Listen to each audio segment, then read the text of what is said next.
What does it take to train and be ready?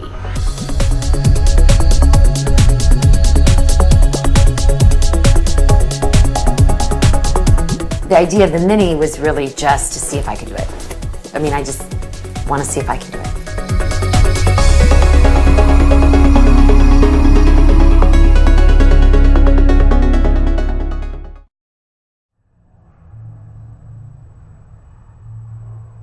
We have a map right here, and the start is downtown Washington and West Street, and they'll go west, past the Indianapolis Zoo. The first mile marker is just past the zoo, and then they're going to take a right and go northwest on White River Parkway. The White River is right here on their right-hand side.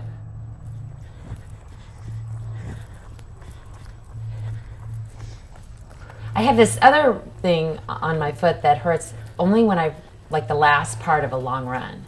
So I'm a little nervous because I've only run 9 miles so far. There are certain things that are going to happen just because of the length of the race, and people have a tendency to overpace themselves. We're going to have times where we're like, yes, with the Rocky theme there, in our heads.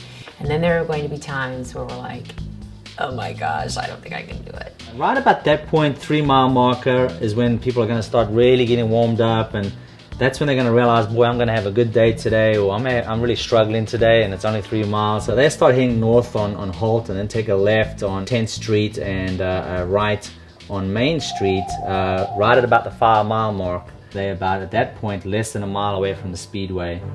When do you start to see people sort of off to the side? It's really once you hit the motor speedway, that's sort of Death Valley for a lot of people in the mini marathon. When you drive a race car, the difference is you always drive as fast as you can. When you run, because I run as well, you don't want to run fast every time. That would be a big mistake. What's interesting is that before a running race, even though you do it for fun, you have a butterfly, in your stomach and everything, very similar to the start of a race. That always surprised me, because I'm running, I'm here, be relaxed, but it's very hard to do. And so I guess that's very similar. There's a lot of things that you can compare for sure. They'll take a right on 16th Avenue and then left right into the tunnel that goes down underneath the speedway. The 6 mile mark is right there as they kind of enter the track, and that really is kind of like the halfway point. So you get off the track and you're like, woohoo, I'm almost done, but you still have 5 more miles to go, so I think that will definitely be the most challenging, mentally, the most challenging part of it. Injuries occur, failure occurs when you deviate from the plan. They were planning on running a series of 8:15 miles, and all of a sudden that first mile's at 7:30, and it's like, wow, I can really get after this.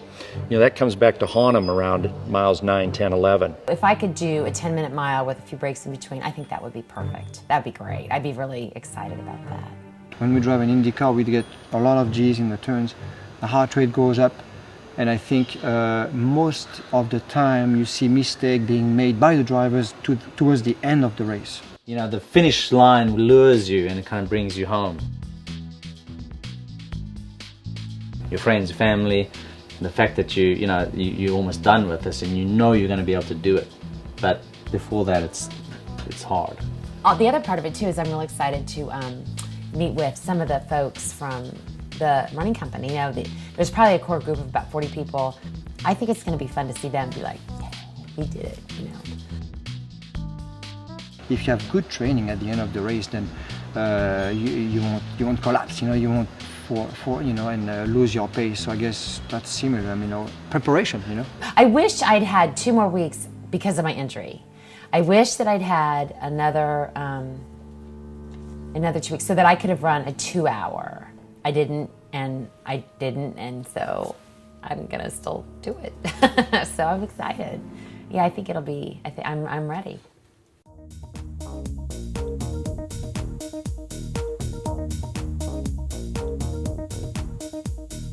I know for sure.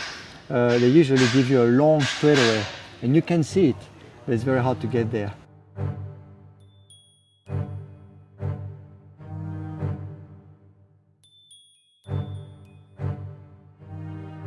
I mean, my biggest fear is having to go to the bathroom. bathroom on the race. You know, like, what do we, you know, everyone assures me that's not a problem, but I just had this terrible feeling like, well, what happens if you got to go?